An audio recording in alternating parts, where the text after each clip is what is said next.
بسم اللہ الرحمن الرحیم. بچے کو سب سے پہلے کیا سکھانا ہے؟ اللہ سکھانا ہے.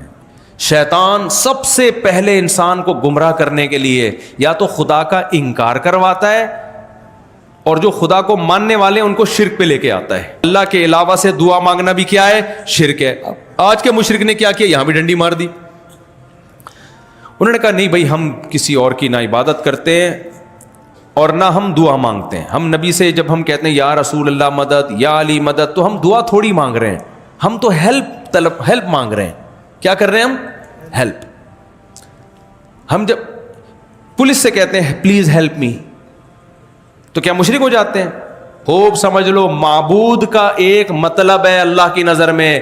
معبود کا مطلب جس کی عبادت کی جائے اور اس کے علاوہ کسی اور کی عبادت نہ کی جائے. مشرک یہاں بھی ڈنڈی مارتا ہے. ہم عبادت تھوڑی کر رہے ہیں، عبادت تو ہم صرف اللہ کی کر رہے ہیں. اللہ کیا کہتا ہے؟ جو کسی سے دعا مانگ رہا ہے تو دعا سب سے بڑی عبادت ہے.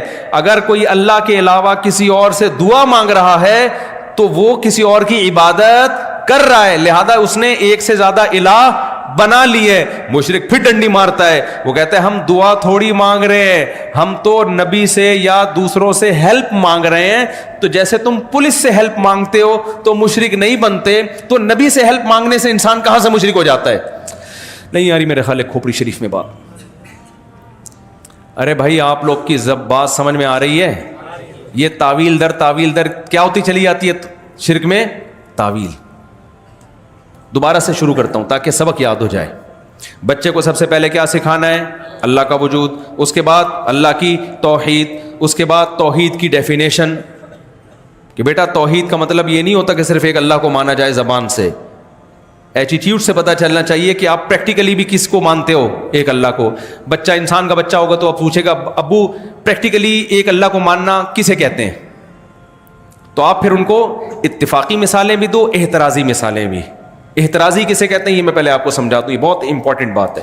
دیکھو جب بھی ہم کسی چیز کو سمجھاتے ہیں نا تو کچھ مثالیں ایسی دینی پڑتی ہیں جو اس پہ پوری اتر رہی ہوں، اور کچھ ایسی دینی پڑتی ہیں جو اس پہ نہ اتر رہی ہوں، تاکہ بچے کو سمجھ میں آ جائے کہ یہ اس میں داخل نہیں ہے. مثال کے طور پر ہم جب صرف نحو پڑھتے ہیں نا، صرف اور عربی گرامر پڑھتے ہیں، تو صرف میں یہ طلبہ کو پتہ ہے کہ جب کوئی صیغہ ہم حل کرتے ہیں تو ہم کہتے ہیں قانون پیش کرتے ہیں کہ یہ اس کی اتفاقی مثال ہے اور یہ اس کی احترازی. میں آسان زبان میں سمجھ. دیکھو قالا عربی میں ایک لفظ ہے. قالا کیا ہے عربی میں؟ سب کو پتہ ہے. قالا کہا اس نے، قال اللہ تعالی، اللہ نے کہا کہتے ہیں نا. جب ہم گرامر پڑھتے ہیں نا تو بچوں کو سکھاتے ہیں دیکھو بیٹا قالا اصل میں تھا قوالا، اصل میں یہ لفظ کیا تھا؟ قوالا. ضربا کی طرح، جیسے ضربا ہے ایسے کیا ہے؟ قوالا. لیکن واؤ پہ کیونکہ حرکت ہے، واؤ ساکن نہیں ہے اور اس سے پہلے زبر ہے، تو جب بھی واؤ کے اوپر حرکت ہوگی اور اس سے پہلے زبر ہوگا تو عربی میں قاعدہ یہ ہے کہ اس واؤ کو الف سے تبدیل کر دیتے ہیں. تو یہاں بھی چونکہ واؤ پہ حرکت ہے اور اس سے پہلے زبر ہے، لہذا یہاں واؤ کو کیا کر دیں گے؟ الف سے تبدیل. تو یہ قانون بتا کے بچے کو پہلے احترازی مثال بتائی جاتی ہے کہ دیکھو بچہ قولن کا لفظ ہے، یہ قالن کیوں نہیں ہو رہا؟ بچے سے پوچھا جاتا ہے. دیکھو بیٹا قول، قرآن میں ہے نا جگہ قولن کو قالن نہیں پڑھتے. اب بتاؤ بیٹا قولن کو الف سے کیوں تبدیل نہیں کر رہے؟ بچہ انسان کا بچہ ہوگا تو پتہ ہے کیا کہے گا؟ وہ کہے گا ابو آپ نے جو قانون بتایا تھا نا اس میں کہا تھا واؤ کے اوپر حرکت ہو، یہاں ساکن ہے، زبر زیر پیش نہیں ہے، اس لیے یہاں الف سے تبدیل نہیں کریں گے. اٹ از کالڈ احترازی مثال. اس کو کیا کہتے ہیں؟ احترازی. یعنی قانون کی باقی شرطیں پائی جا رہی ہیں، ایک شرط نہ پائی جانے کی وجہ سے یہاں قانون جاری، باقی ساری شرطیں، واؤ بھی ہے، اس سے پہلے زبر بھی ہے، سب کچھ ہے، لیکن الف سے تبدیل نہیں کریں گے اس کو ہم. تو جب توحید بچے کو سمجھاؤ، پہلی بات تو پہلے خود تو سمجھ لو. مجھے تو لگ رہا ہے آپ لوگ کوئی نہیں پتا. تو بھی آپ لوگ فرض کر لیں کہ آپ میرے بچے ہیں، فرض کر لیں اور میں آپ کو سمجھا رہا ہوں.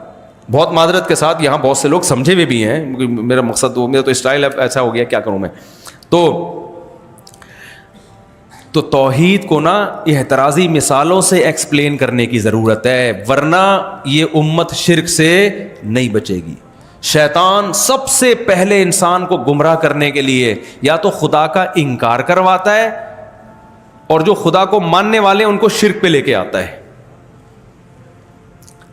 عیسیٰ علیہ السلام توحید کے کتنے بڑے علمبردار تھے, لیکن عیسائی شرک سے نہیں بچ سکے. حالانکہ انجیل میں جگہ جگہ توحید توحید توحید آج بھی ہے. تبھی عیسائیوں سے پوچھو خدا کتنے کر, ایک. کس کی عبادت کرتے ہو؟ صرف ایک کی. پریکٹیکلی کیا ہے؟ گڑبڑ کر رہے ہیں. وجہ کیا ہے؟ جس طرح سے توحید کو ضبط کرنا چاہیے تھا نا اعتراضی مثالوں سے, جہاں ہم بتائیں یہ توحید ہے وہاں یہ بھی بتائیں یہ توحید لگتی ہے, حقیقت میں نہیں ہے. اچھا اس میں شرک میں بھی کچھ چیزیں ہیں جو شرک لگتی ہیں ہوتی نہیں ہیں, وہ دونوں کو اعتراضی مثالوں سے سیکھنا. خیر ابھی تو بہت لمبا معاشرتی علوم کا پورا پیپر ہو جائے گا, تو میں جلدی سے اس کو سمیٹ کے ختم کرتا ہوں. تو پہلا بچے کو آپ بتائیں گے اللہ ہے, پھر آپ بتائیں گے بیٹا وہ اللہ, ہم کس اللہ کی توحید کے قائل ہیں. بچہ پوچھے گا ابو توحید کیا ہوتی ہے؟ کوشش کریں بچے کی اماں بھی وہاں بیٹھی ہوئی ہو, کوشش کریں آپ. تو بچہ پوچھے گا کہ ابو توحید کسے کہتے ہیں؟ آپ بولو کہ توحید کا مطلب بنانے والا بھی ایک اور عبادت بھی صرف اس ایک کی جائے گی. اب مشرک لوگ فوراً یہاں کیا کر دیتے ہیں کہ ہم عبادت تو صرف اسی کی کرتے ہیں, ہم تو دوسروں سے دعا مانگ رہے ہیں. تو بچے کو آپ نے سمجھانا ہے بیٹا کسی سے دعا مانگنا پکارنا یہ عبادت کا جزو اعظم ہے. اور قرآن کی آیت بھی یاد کر لیں وَمَن يَدْعُ مَعَ اللَّهِ إِلَٰهًا آخر, جو اللہ کے ساتھ کسی اور کو پکارے گا اس سے دعا مانگے گا تو اس کا حساب اللہ نے اپنے ذمے لیا ہوا ہے, نہیں چھوڑے گا اللہ اس